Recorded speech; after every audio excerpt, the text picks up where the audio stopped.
Here's Steph Curry, and here's Jaren Jackson Jr. Look at what happens in this play here. Hangs, no call. Jackson falls onto Curry. The jumper doesn't. What in the world was that, ladies and gentlemen? The 6'10", 250-pound reigning Defensive Player of the Year literally jumped onto the Warriors superstar's back, and yet the officials didn't stop the play. There's like two refs here and here that had a direct line of sight at this WWE/UFC move, and yet the whistle didn't blow. The end result of this crazy sequence was a dunk by the Grizzlies. At this point, I'm convinced the NBA doesn't care about Steph Curry at all. I mean, time after time, teams are getting away with whatever they want on the two-time MVP with no consequences. The man literally has to play basketball while worrying about a career-ending injury on a nightly basis. Hi, everybody. Raymond, would you bring the computer up here, please? Steve Kerr might have almost said it in his post-game interview, but stopped short, which is probably a smart idea. I mean, the NBA has shown that they clearly don't care about what head coaches have to say and would rather hit them with $25,000 fines like how they did to Darko Rajakovic. Ladies and gentlemen, the Warriors won't say it, but I will. No Ja Morant, no Desmond Bane, no Marcus Smart, no Derrick Rose, no Steven Adams. Sounds like a dream come true for a team that needs a win, right? I was excited for this game. I had my popcorn ready, my spirits were high, and when Curry made this wild move and shimmied like it was the 2022 finals again, I went absolutely wild. But, Big win for the Grizzlies. At that point in time, I felt what Joel Embiid once felt. I felt what Kevin Durant once felt. And honestly, I felt like Draymond just 360'd me in the side of the head. I mean, no offense to Vancouver, beautiful city, but this Memphis Grizzlies team is so bad right now that they might as well rebrand back to being the Vancouver Grizzlies for the year of 2024, and yet the Warriors lost to them. At the same time, however, I felt LeBron's frustration. I wish someone wearing a Warriors jersey would have pulled to LeBron and said, "Look at the monitor," because there was clearly something the refs were turning a blind eye to, and here's what I mean. The foul shot discrepancy for the game was 40-10. I'm not exaggerating, I'm not joking, and I'm definitely not kidding around. 40-10, guys. Now, here's where things get even crazier. I know some people will say it's because the Warriors are a three-point shooting team, but for this particular game, the Grizzlies took 54 three-point attempts to the Warriors' 31. The Warriors dominated the paint, outscoring the Grizzlies 62-20, and yet Memphis had 30 more free throws than them. That ain't right. I mean, the Grizzlies had more free throw attempts than they did two-point attempts.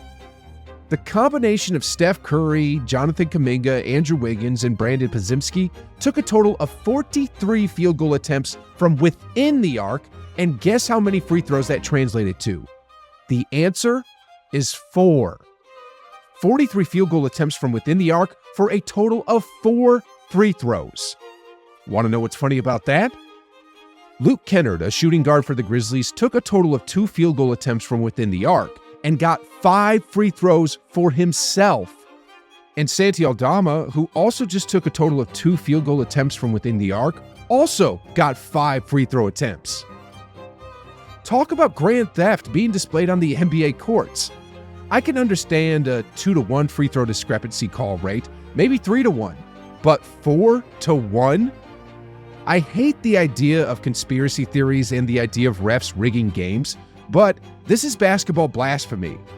I mean, if the free throw disparity was even 30-10, the Warriors would have won the game. It's because of stuff like this that makes me think there's a hidden agenda against Golden State. I mean, look, here's a drive by Kuminga where he clearly gets hit on the elbow, but no call. Here's a dangerous closeout attempt by Jaren Jackson Jr. where his foot gets into Curry's landing space, which should have been a flagrant foul penalty 1, but no call. Here's a foul on a Pods' layup attempt, but no call.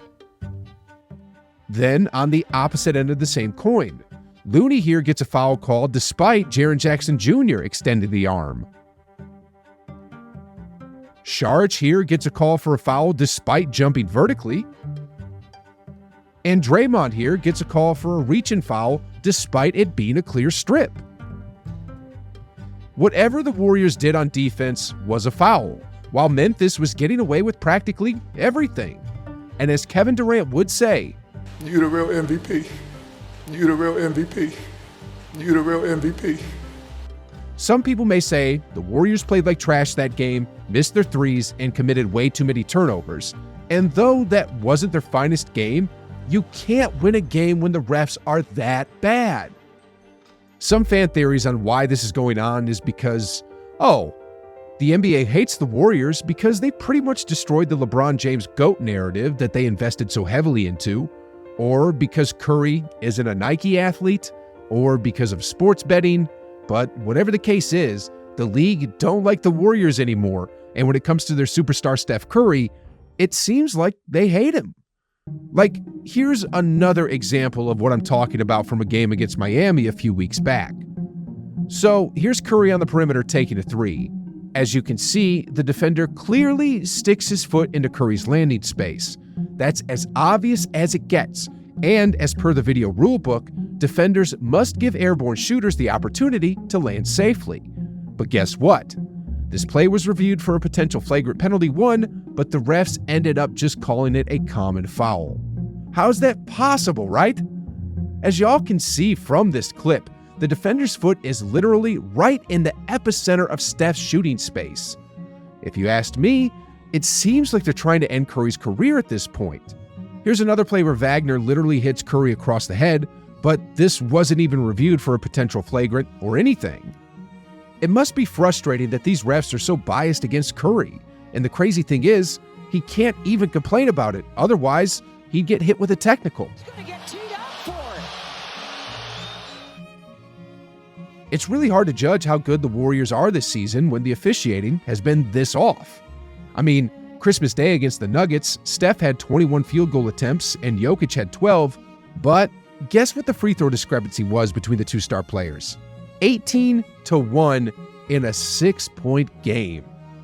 Does the NBA hate the Warriors, or is there a gambling controversy going on with the referees in general? Either way, something doesn't look right. And on the Gilbert Arenas show a while back, the cast members hit right on the spot, in my opinion. Yeah, what's that one ref that had that altercation that was cheating? Tim Donaghy. Yeah. How many do you think it's another ref that's in the NBA right now that's like him? Club of them. I think it's a club of them. I'm not going to collude on it and having people look into it, but something that big happened in the NBA just like it would in the MLB or in soccer games overseas. Yeah, it doesn't stop. Not with one. If one takes the fall, it's like, oh, let's not look into this no more. It don't happen no more. But we clearly see the discrepancies in certain games. The discrepancies in certain games. The discrepancies in certain games. The discrepancies in certain games. What happened tonight, this is completely BS. This is shame. Shame for the referees, shame for the league to allow this.